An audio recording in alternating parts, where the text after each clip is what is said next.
This is the first scenario of an ongoing Crossfire campaign utilising the platoon forward solitaire scenario generation and battle rules.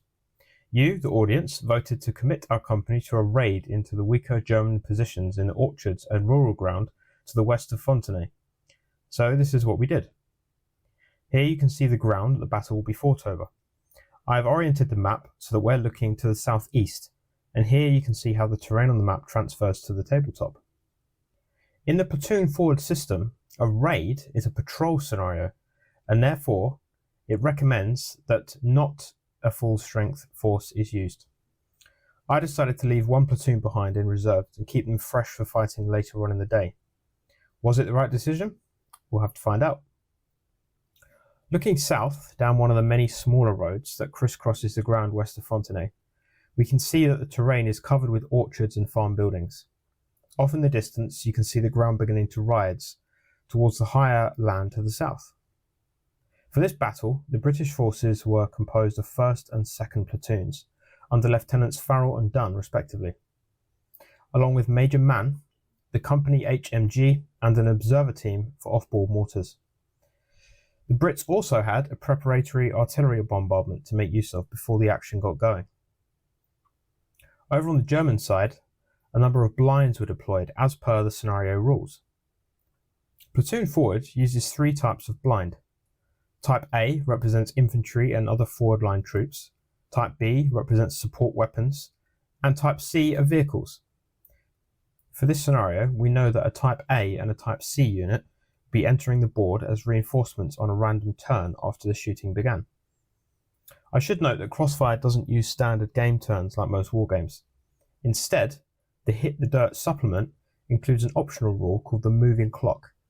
This is a simple way of keeping track of time and enabling players to play for an uncertain amount of time. At the end of each German activation, a 6-sided dice was rolled. If the result was 4 or more, then the clock would advance. There were 12 turns in the scenario.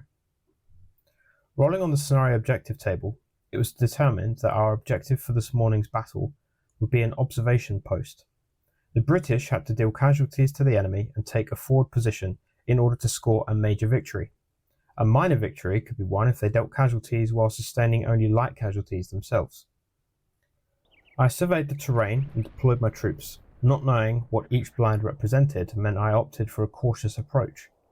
I placed the HMG on the road so it could cover one of the farms to the south, and put both platoons either side of the road in cover as jumping off points. The opening moments of the engagement were loud and violent. Shells from a nearby mortar battery started exploding in and around the farms and orchards suspected to be holding German troops. Some successful hits were scored, but I didn't know if they'd actually hit any real units. Based on the deployment of enemy blinds, I decided that an attack down either side of the road towards the crossroad was the best way forward. Lieutenant Farrell led his troops across a dirt track and into an orchard. As they crossed the road, rifle and machine gun fire erupted from a copse of trees up ahead. The A blind in the trees turned out to be an enemy infantry platoon. They scored no major hits and instead were pinned down by the Vickers machine gun, providing covering fire from the north-south road. There was a heavy exchange as the enemy returned fire and suppressed the MG team. First platoon was reaching the safety of the orchard, but they'd have to do without support from the Vickers for now. To prevent the Germans being able to pour any more fire onto 1st platoon, Major Mann ordered the company mortar observer to call in a smoke screen along the road. It was successful, and before long thick white smoke had completely blocked the Germans from view. Over on the right flank, Lieutenant Dunn was taking his men in 2nd platoon around a thick area of trees to come up on the enemy flank. As they approached the Germans in the woods, I checked to see what was in store for 2nd platoon at the B blind just across the road. Dunn was in luck. It turned out to be nothing. Let me quickly explain how gameplay flows in Crossfire. You may be wondering why I checked to see what was at the B blind but didn't check the A blind in the building next door. When it's your initiative in Crossfire, you can move your troops, shoot and perform other actions. Each time you move, an enemy unit within line of sight can attempt to react by firing at you. As 2nd platoon moved into the orchard across the road from the B blind, one of the sections was in line of sight of the blind, and so I had to determine whether anything was there that could react. It turned out that there wasn't. Hopefully that explains why I didn't reveal what was behind the A blind just yet. They couldn't see anyone to react to. As the Germans gained the initiative, they revealed their A blind in the farm. It was a 2nd infantry platoon. The British 2nd platoon, originally intending to outflank the Germans, were now being flanked themselves.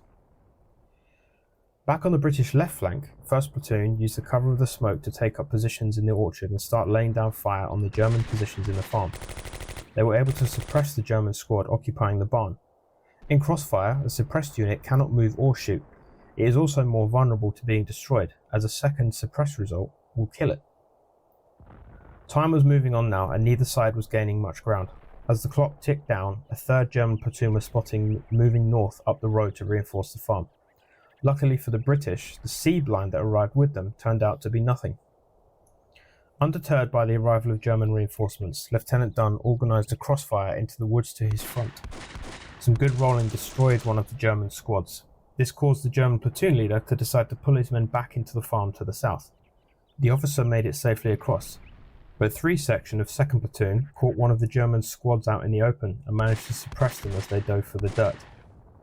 With things moving slowly in the centre, Lieutenant Farrell decided to pull back and take his troops on a sweeping manoeuvre around the left flank. Checking the enemy blinds over on the left revealed that nothing was present. The Germans had left this area completely undefended. Perhaps they'd been pulled further east to defend against the attack being made into Fontenay proper. With no sign of the enemy, Farrell took his men right up the left flank and started ascending the slopes to the south. When they came within view of the B blind on the objective hill, it was revealed to be a German machine gun nest. The MG-42 opened fire and started pouring lead into the hedgerow.